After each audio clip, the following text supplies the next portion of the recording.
give you the current situation. I am about to land sa Hague. Galing ako Dubai. Stopover for it's a long haul, it's a long flight. Okay ako. Do not worry. And I think this is something to do with the law and order noon. At sinasabi ko naman sa mga pulis, military na trabaho kayo at ako ang managot. And I say to you, I will continue to serve my country at so be it. The Project Paghilom hailed Duterte's arrest as victory for justice.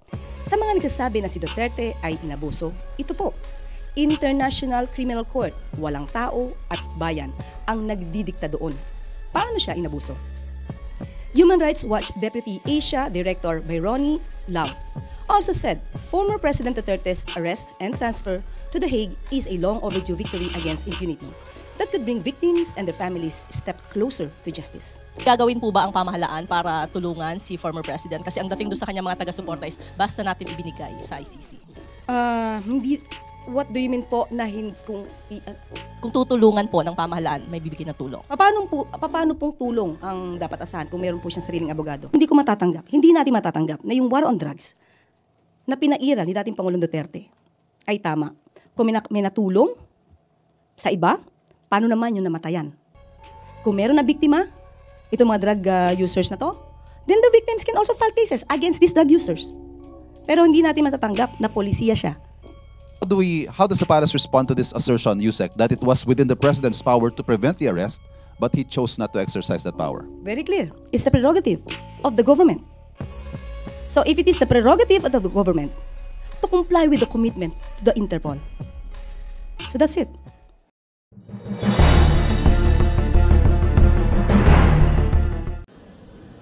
Magandang araw mga kabida. Welcome back sa ating channel. Tatay Digong, nakalapag na sa Netherlands ang eroplanong sinasakyan nito matapos maaresto kahapon dito sa Pilipinas sa bisa ng ICC warrant of arrest dahil sa paglabag nito sa humanity law at laban na rin sa war on drug na kung saan libu-libong katao ang nasawi sa kanyang administrasyon. Narito ang video ng eroplano na sinasakyan ng dating Pangulo habang ito ay papalapag ng Netherlands.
Please don't move too much.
Narito naman ang ilang mga kaganapan at pahayag ni Tatay Digong habang lulan nga ito ng eroplanong sinasakyan nila patungo sa Netherlands. Narito ang kanyang mga sinabi.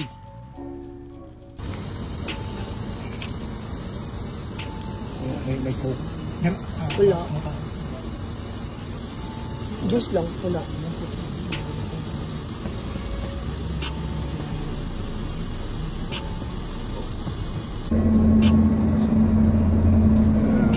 To my countrymen, just to give you the current situation. I am about to land sa Hague. Galing ako Dubai. Stopover for it's a long haul, it's a long flight. Okay ako. Do not worry. And I think this is something to do with the law and order noon. At sinasabi ko naman sa mga pulis at military na trabaho kayo at ako ang managot. So ito na nga. For all of the whatever happened in the past, ako na yung nag-front sa ating law enforcement at military. Sinabi ko na I will protect you and ako ang managot sa lahat. This will be a long legal proceedings. But I say to you, I will continue to serve my country at so be it. Kung ganun ang destiny ko. Salamat. Sa kabilang banda, naglabas naman ang Malacanang Palace ng pahayag sa pagkakaresto kay Tatay Digong at sinagot ang mga katanungan kung ano na ang mangyayari sa dating Pangulo na ngayon ay nasa kustodiya na ng ICC sa Netherlands. Narito ang mga pahayag. Good news ang dala ng Department of Justice. Binigyang halaga ni Justice Secretary Boying Rimulya ang legal at makataong approach ng ating administrasyon laban sa illegal na droga sa kanilang pagdalo sa 60th session of the United Nations Commission on Narcotics Drugs. Dito ay binigyan din ng ating administrasyon ang pagpapatibay sa mga prevention measures gaya ng education at rehabilitation programs kontra droga. At nagbunga nga ang magandang resulta na nagtala ng pagbaba ng drug abuse sa bansa mula 1.7 or rather 1.67 million noong 2019 to 1.47 million noong 2023. Base sa 2023 National Survey on Drug Abuse in the Philippines. Sa kabilang banda, the Philippines reaffirmed that the arrest of former President complied with the Philippines' commitment to the Interpol. Our commitment received support from various civic and civil society organizations. Let me quote some of those statements. Former Senator Lila de Lima said, "Duterte is being made to answer, not me, but to the victims, to their families, to a world that refuses to forget. This is not about vengeance. This is about justice finally taking its course." The Free Legal Assistance Group said it welcomes the issuance by the ICC of the warrant of arrest against Mr. Rodrigo Roa Duterte and the action taken by the Philippine authorities to enforce the warrant against Mr. Duterte. It is a significant step towards ensuring accountability for the extrajudicial killings committed during his administration in pursuit of the so-called war on drugs. The Commission on Human Rights, meanwhile, said the pursuit of justice cannot be stalled. Every delay prolongs the suffering of those left behind. It bears repeating the truth cannot be silenced. Accountability must prevail over impunity. The Project Paghilom hailed Duterte's arrest as victory for justice. Sa mga nagsasabi na si Duterte ay inabuso, ito po, International Criminal Court, walang tao at bayan ang nagdidikta doon. Paano siya inabuso?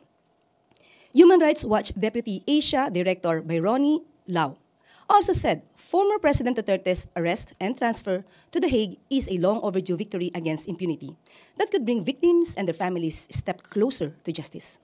Adding that, this momentous event sends a message to human rights abuses everywhere that one day they could be held to account. Handa na po tayong sumagot sa inyong mga katanungan. First question, Eden Santos, Net25.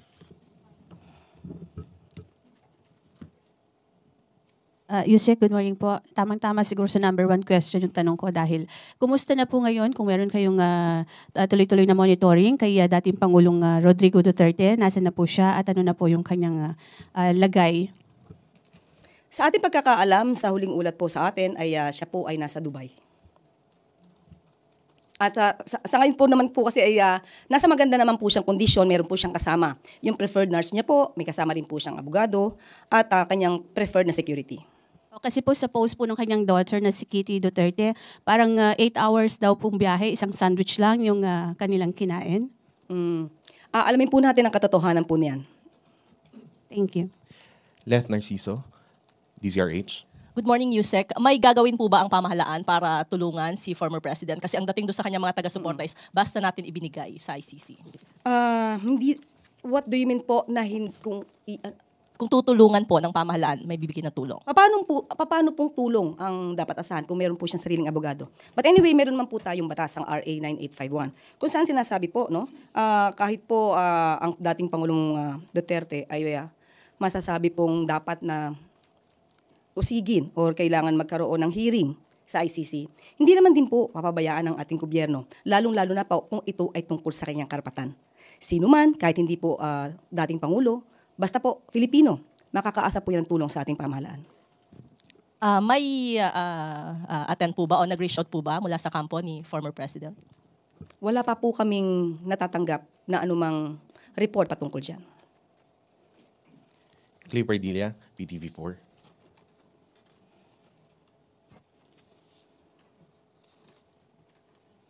Good morning po, Yusek. Yusek, what are the possible penalties and prison terms former President Duterte could face if convicted of the ICC's crime against humanity of murder? Thank you po. Yes, based on the law, the penalty could reach up to 30 years imprisonment. But it depends upon the defenses that can be availed of by the former president.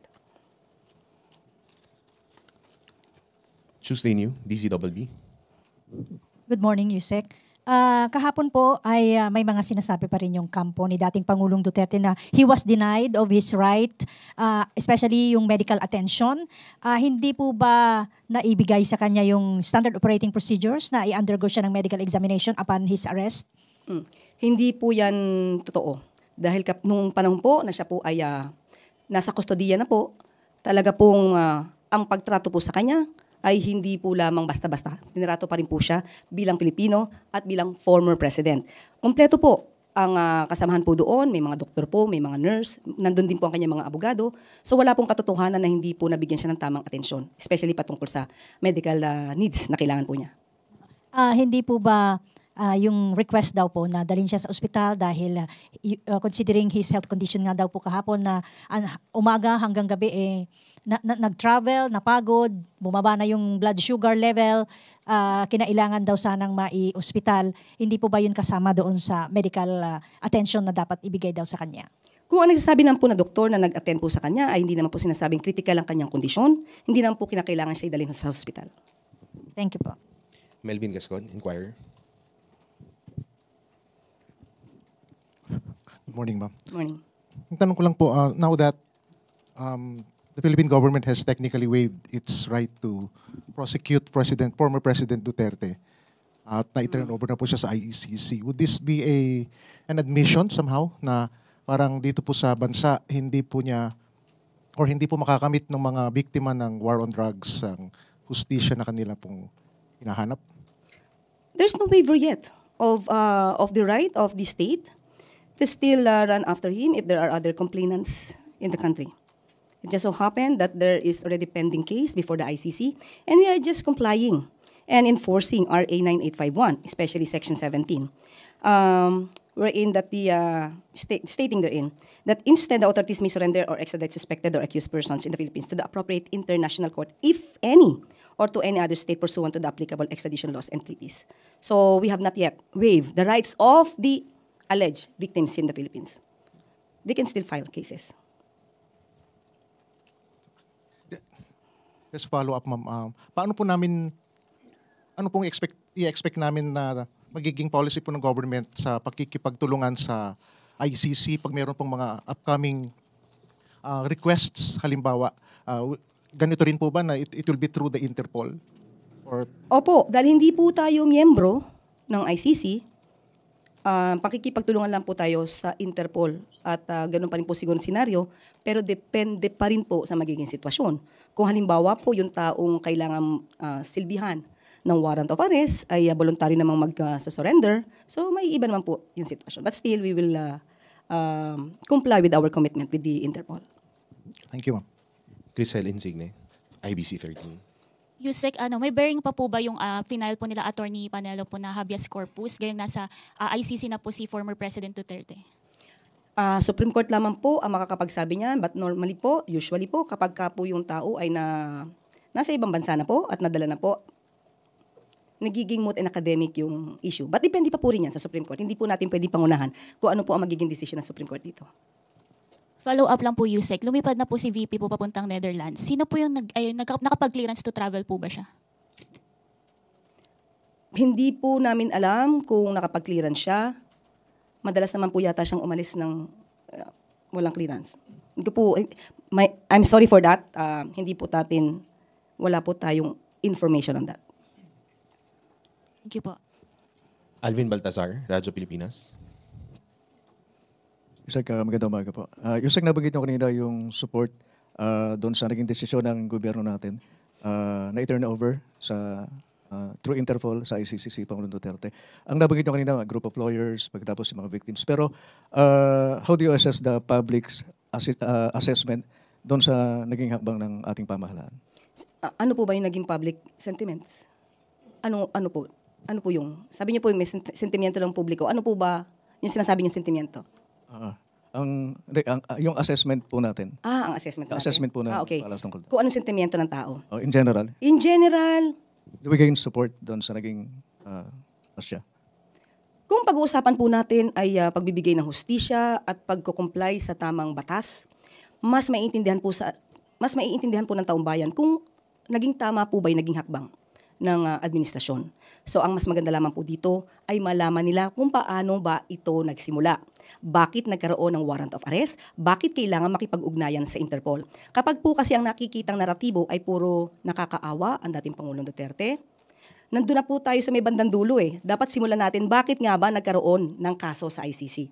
Bakit nagkaroon ng warrant of arrest? Sino ba ang nagsampa ng kaso sa ICC? Kailan ba tumiwalag ang bansa sa ICC? Hindi pa po ba nung nagkapagsampa na ng kaso, itong mga biktima, di umanong biktima ng Pangulo? Dapat yun po sana ang masimulan sa taong bayan para maintindihan nila kung bakit kinakailangan po na mangyari ang ganito, bakit kinakailangan din po tayong mag-comply sa ating commitment to the Interpol. So, sa akin pong palagay, kapag ka po naintindihan nila ito lahat, magiging positibo naman po ang tanaw nila sa ginawa po ng administrasyon. Salamat po, Yusek. Richmond Quevedo, Daily Tribune.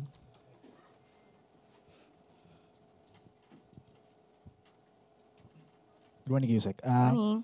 There are concerns po that the former president was not given his day in court before being extradited.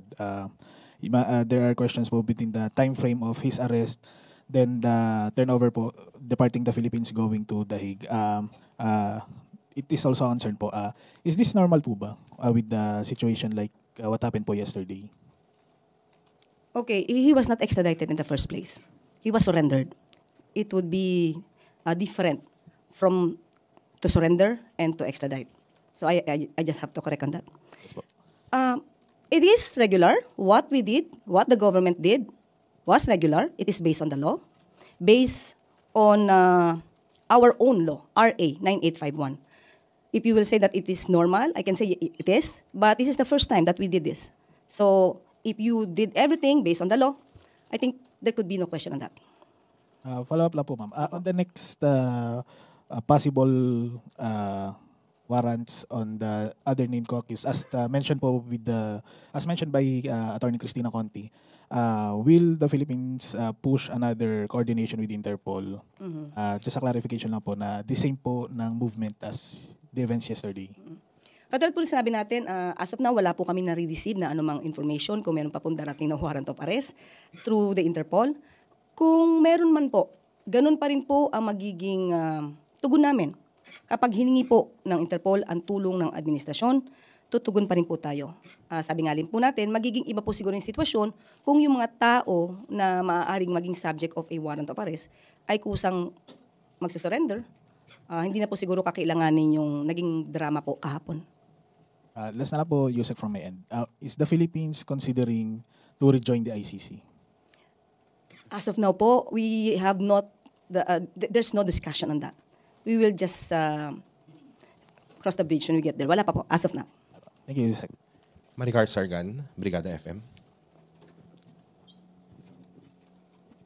Good morning, Yusek. Sa ambush interview po kagabi ni VP Sara, binanggit niya na yung pag-aresto kay dating Pangulong Rodrigo Duterte is parang state kidnapping daw po. Any reaction from the palace? State kidnapping. What does he mean by that? Now, what does she mean by that? State kidnapping. Well, I guess I have to stick with the word kidnapping. Ano-ano po ba yung elements ng kidnapping? Ba? Pagkuha ng sapilitan ng walang otoridad. Yan yung pinakasimple. Yan yung pinakasimple para sa taong bayan.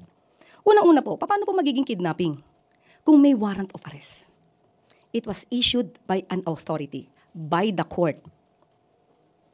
Kapag ka po meron ng issuance ng anumang order from the court, we have to comply. Especially sa ating po nangyari ay through Interpol.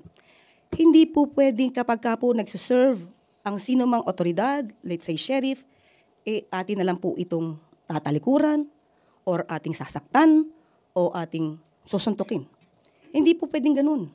Kung ano po ang nandiyan at legal po na masasabi nating order from the court, we should abide.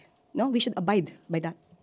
So wala po akong nakikitang kidnapping dahil hindi nga po ito sa pwersahan at lahat po ng elemento na dapat pong gamitin para maging masabing valid yung warrant of arrest at yung paghingi ng assistance ng Interpol ay nandiyan naman po. Kompleto po tayo ng papel. Christian Yesores, Radyo 630.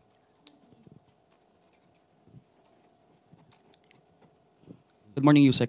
Maybe ask lang po yung siguro reaksyon ng palasyo o ng Pangulo doon sa statement naman po ng kanyang kapatid na si Senator Amy Marcos na nadismaya po doon at naawa sa pag-aresto kay Duterte. Ang sabi po niya, hindi na raw tayo natuto at gulo lang ang idudulot nito. Wala rin anyang pakinabang sa mga naghihirap na Pilipino ang pag-aresto. It also even reminded her daw sa kanilang ama, the late President Marcos Sr. noong 1986.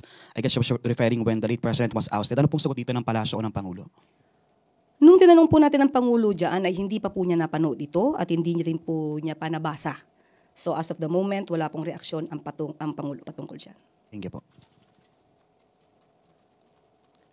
Sam Medinilla, Business Mirror. Good morning po, ma'am. Morning.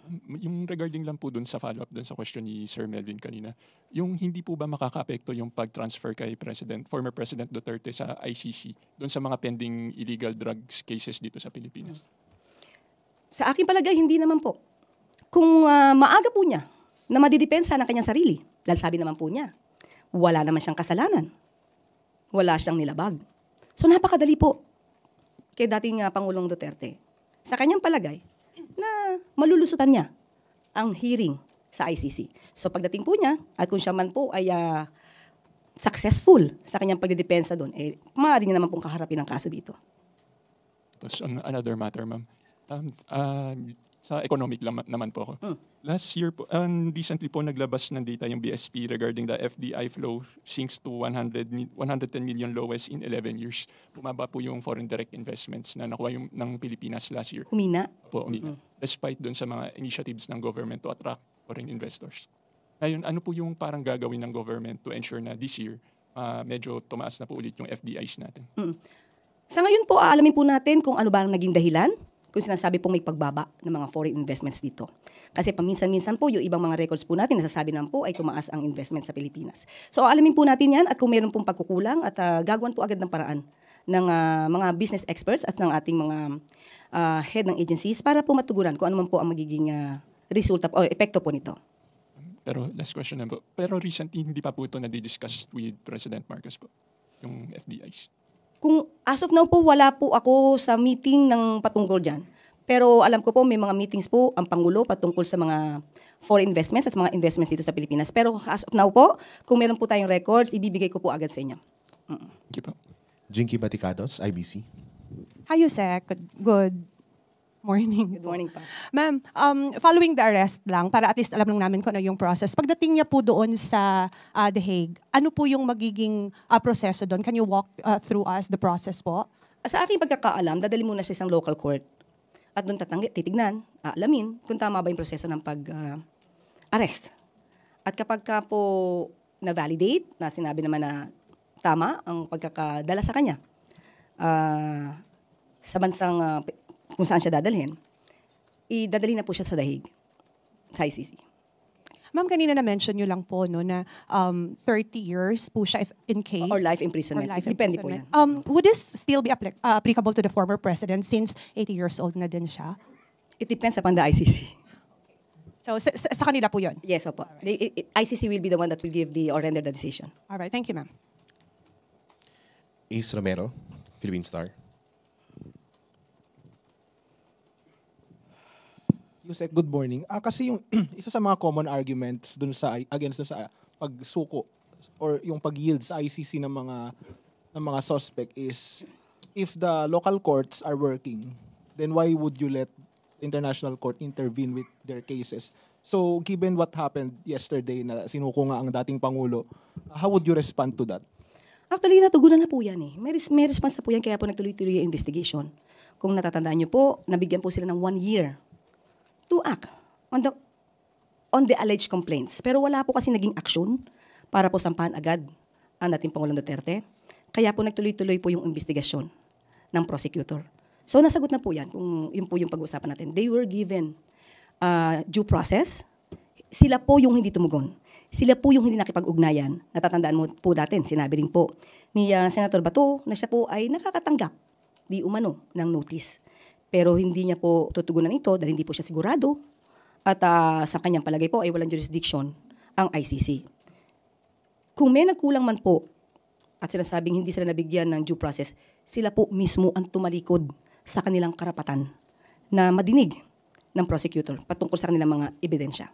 So if I'm not mistaken, the argument refers to the courts or the judiciary system itself, no? Meaning kapag nagwo-work naman daw yung judicial system sa Pilipinas, then why would an international court intervene in a particular case? Can we say that the local courts are still working, our local courts? Of course, it's still working. Pero sa pagkakataong ito, sa panahon ng dating Pangulong Duterte, hindi natin alam. Kaya nga nagkaroon ng hearing or nagkaroon ng pag-file ng complaint sa ICC. Katulad ng sinabi ko, binigyan ng gobyerno ng 1 taon para patunayang gumagana ang hustisya laban sa mga war on drugs ni dating Pangulong Duterte, pero wala pong naisampa. Kaya po, nagtuloy-tuloy ang investigasyon ng prosecutor. Follow-up lang po, related question. There are calls by some supporters of the Duterte family, no, na people power daw po. Mag-launch daw ng people power in support of the former president, and some are calling on people na pumunta sa streets. What do you say to those kinds of statements? Hindi po ba pagbabaksak ito ng gobyerno? Unang-una po, may warrant of arrest. Pangalawa, may case na nakafile. Pangatlo, may mga di umanong biktima na magsasalita patungkol sa kaso. Hindi po ito basta gawa-gawa na kwento. May mga biktima. Hindi ito pagpaplanta ng ebidensya. Hindi galing ang kaso sa Pilipinas. Ito, ang kaso ay pending sa ICC. Ano ang magiging dahilan nila para himukin ang taong bayan na mag-alsa laban sa pamahalaan? Samantalang ang pamahalaan ay gumagawa, tumutupad ng batas. Ang pagtawag ba ng people power ay paglabag sa batas? Dapat ang mga tao ngayon, ang mga kababayan natin, mag-isip, alamin, ano ba ang nangyayari? Ang kasong ito sa ICC ay hindi gawa-gawa ng pamahalaan. Gawa ito sa panahon ni dating Pangulong Duterte. Gawa ito ng war on drugs ni dating Pangulong Duterte. At aminado siya rito. Bakit isisisi ang pag-i-issue ng warrant of arrest, ang pagpapadala sa kanya sa ICC, kung siya mismo, sinabi ni dating Pangulong Duterte, sue me. I will take all the legal responsibilities on this. Bakit tayo ngayon umiiyak? Samantalang pinapatupad lang naman natin kung ano ang nasa batas.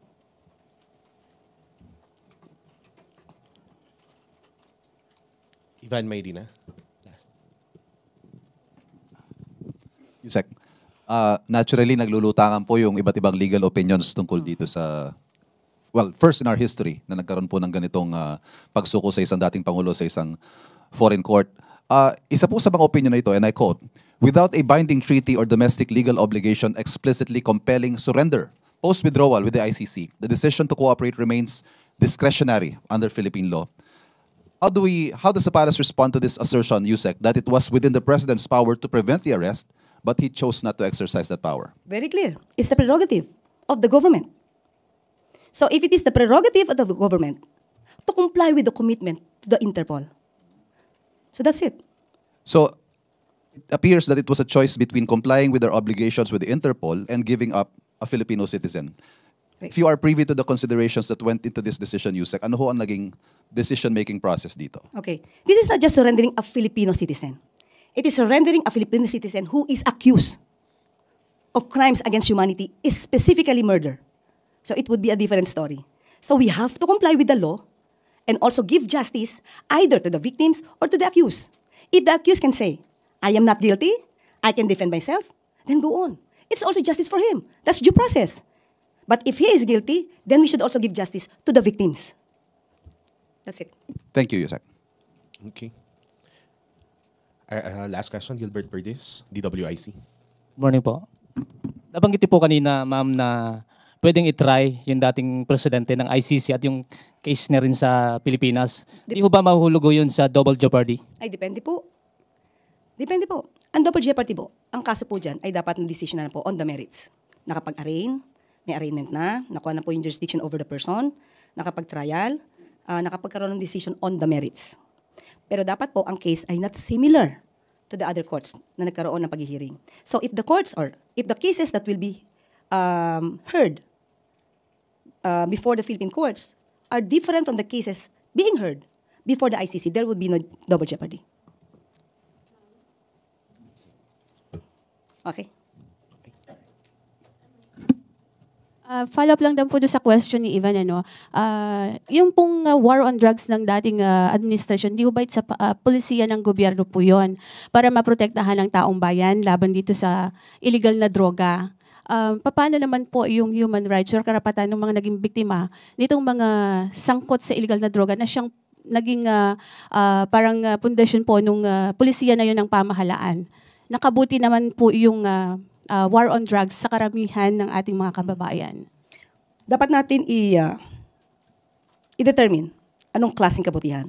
Are we talking, kasi you're talking about war on drugs in general. Everybody is against illegal drugs. Tanong natin, war on drugs kasama ang tukang, kasama ang pagpatay, walang due process, kasama yung sasabihan ng polis na, sige, sabi mo sa kanyang lumaban para matapos na at mabawasan ang problema sa Pilipinas. Hindi siya dapat polisiya ng isang gobyerno in the first place. It's against the law. Killing is against the law. Wala nga tayong death penalty sa Pilipinas eh. Uunahan mo pa. Napatayin? Ang masama, wala pang hearing. So, hindi natin matatanggap na yung war on drugs na pinairal ni dating Pangulong Duterte ay tama. Kung may natulong sa iba, paano naman yung namatayan? Kung meron na biktima, itong mga drug users na to, then the victims can also file cases against these drug users. Pero hindi natin matatanggap na polisiya siya na dapat sundin ng isang gobyerno.